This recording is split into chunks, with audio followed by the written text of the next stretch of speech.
Kadambagachhi ticket counter সংলগ্ন হেমন্ত বসু এলাকায় রহস্যজনকভাবে SIR form ফিলআপের নামে ব্যানার টাঙিয়ে চলছিল কার্যক্রম। অভিযোগ, ফর্ম পূরণের সময় স্থানীয়দের মোবাইল নম্বর নিয়ে সেই নম্বরে আসা ওটিপি দাবি করছিলেন অভিযুক্তরা। এই নিয়ে সন্দেহ দানা বাঁধতেই উত্তেজনা ছড়িয়ে পড়ে এলাকায়।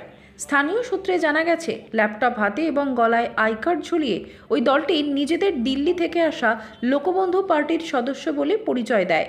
তারা দাবি করে গ্রামেগঞ্জে ঘুরে এসআইআর ফর্ম ফিলআপ করছে তারা।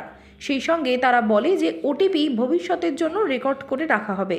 ঠিক এই বিষয়টি এলাকাবাসীর মনে সন্দেহ বাড়িয়ে তোলে। ওটিপি সংগ্রহের উদ্দেশ্য নিয়ে প্রশ্ন তুলতেই বিক্ষোভে ফেটে পড়েন স্থানীয়রা। 8 জনকে ঘিরে রাখেন তারা এবং পরে পুলিশকে খবর দেওয়া হয়। খবর পেয়ে ঘটনাস্থলে পুলিশ পৌঁছে 8 জনকে আটক করে থানায় নিয়ে যায়। এই ঘটনাকে কেন্দ্র করে এলাকায় ব্যাপক চাঞ্চল্য ছড়িয়েছে। আটক ব্যক্তিদের পরিচয়, উদ্দেশ্য এবং এসআইআর ফর্ম এর প্রকৃত সত্যতা খতিয়ে দেখছে পুলিশ। দেখছিলাম প্রচুর লোকজন হচ্ছে এবং অনেকে বলছে ফর্ম ফিল আপ করছে। তা আমার ফর্ম ফিল আপ করাই ছিল। তা আমি দেখতে আসলাম, দেখতে আসার পরে বলছে যে ঠিক আছে, আপনি যখন এসছেন তা ভালোই হলো, তা আমাদের সংস্থার জন্যে আপনার একটা ওটিপি নাম্বার দরকার।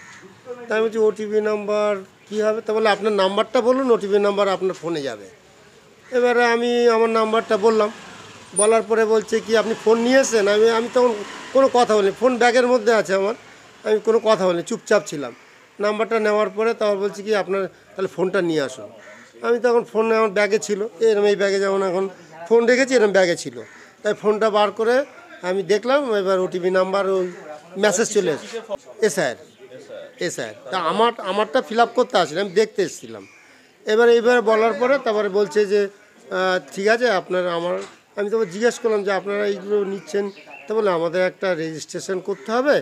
তাই রেজিস্ট্রেশন, হ্যাঁ পুলিশ ওরা এক্ষুনি আপনার এই 3টে বাজে এক্ষুনি ওদেরকে আমাদের এই মানে পাড়ার প্রতিনিধি যারা ছিল বা আমাদের পাড়ার যারা ছিল সবাই, ভাইরা এসে ছেলেরা সবাই এসেছিলো।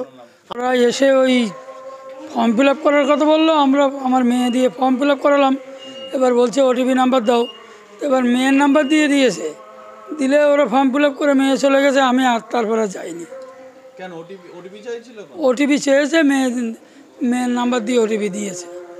এসআইআর ফর্মে কোনো ওটিপি নাম্বার লাগে? তা সেটা তো আমরা জানি না, আমাদেরকে বলেছে, আমারে বলিনি, মেয়েকে বলে। ওরা বলছে আমরা নিউ ব্যারাকপুর থেকে এসেছি, কেউ বারাসাতের আছে, কেউ নিউ ব্যারাকপুরের আছে বললো। আমাদের এই টিকিট কাউন্টারে, আমাদের এই কদম্বগাছি স্টেশন টিকিট কাউন্টারে হচ্ছে যে আমরা সকাল থেকে এখানে দেখি যে টিকিট কাউন্টারের ভেতরে একদল মানুষ ফর্ম ফিল আপ করাচ্ছে এসআইআরের। তা আমরা জানি যে মানুষের হেল্পলেসের জন্য হয়তো করতে পারে।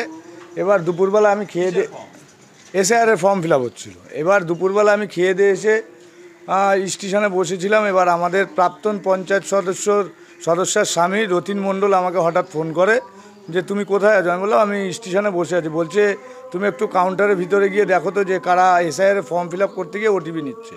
এবার আমি যখন আসি তখন তাদের দেখি যে তারা ফর্ম ফিল আপ করছে, কিন্তু তাদের ব্যানারগুলো সব গুছানো হয়ে গেছিলো। এইবারে তখন তাদের কাছে তারা কোনো ওটিপি নিচ্ছিল না। এবার আমি তখন রতিনকে ফোন করে বলি যে এই ব্যাপার, কেউ ওটিপি নিচ্ছে না। তা আমাকে রতিন তখন বললো যে তুমি ওখানে দাঁড়াও, আসছে। এবার আসার পরে যারা ওটিপি দিয়েছিল, যাদের কাছে গিয়ে বলেছিল, তাদের ভিতরে 2 জন মহিলা এসেছিলো, আমাদেরই পার্শ্ববর্তী থাকে, ঠিক আছে। এবার তারা এসে বলার সাথে সাথে তাকে সঙ্গে সঙ্গে একজন মহিলা ওদের ভিতরে ছিল, সে বলছে যে আপনি কি তৃণমূল করেন? তা আমি বললাম যে এটা আবার কোন দোষীয় কথা, যে একজন দেশের নাগরিক হিসাবে আমি জিজ্ঞেস করতেই পারি। এইভাবে বিতর্ক চলাকালীন আমি খানিকটা ভিডিও করি। ভিডিও করার পরে আমি স্থানীয় যে আমাদের কদমগাছি আউটপোস্ট ফাঁড়ি আছে প্রশাসন, তাকে ফোন করি। তারা এসে তারা বিষয়টা ওখানে সরজমিনে দেখে তারপরে তারা তাদের গাড়িতে করে তাদেরকে নিয়ে যায়। তারা বলছিল যে আমরা লোক জনশক্তি পার্টির থেকে এসেছি। এবার আমরা জিজ্ঞেস করলাম যে আপনাদের ব্রাঞ্চ কোথায়? তা বলছে আমাদের দিল্লি হেড অফিস। আমি বললাম আপনাদের রাজ্যের কোনো লিডার আছে, তার নাম বলুন, বা জেলার কোনো লিডার? বলছে না, আমাদের দিল্লির থেকে পাঠিয়েছে, তাদের সিম্বল হচ্ছে গ্যাস সিলিন্ডার।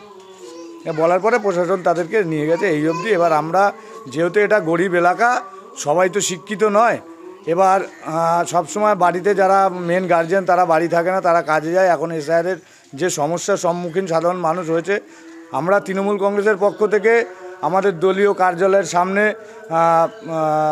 ভোটাধিকার রক্ষার সহায়তা শিবির খুলেছি, সেখানে কাজ করছি। আমাদের মেম্বাররা প্রত্যেকের বাড়িতে বাড়িতে গিয়ে কাজ করছে। ঠিক আছে।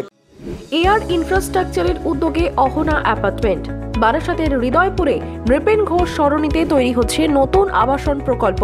থাকছে একগুচ্ছ বিশেষ সুবিধা, লিফট থেকে শুরু করে ডিপ টিউবওয়েল, এছাড়াও থাকছে সাউন্ড প্রুফ জেনারেটর এবং কার পার্কিং এর সুবিধাও।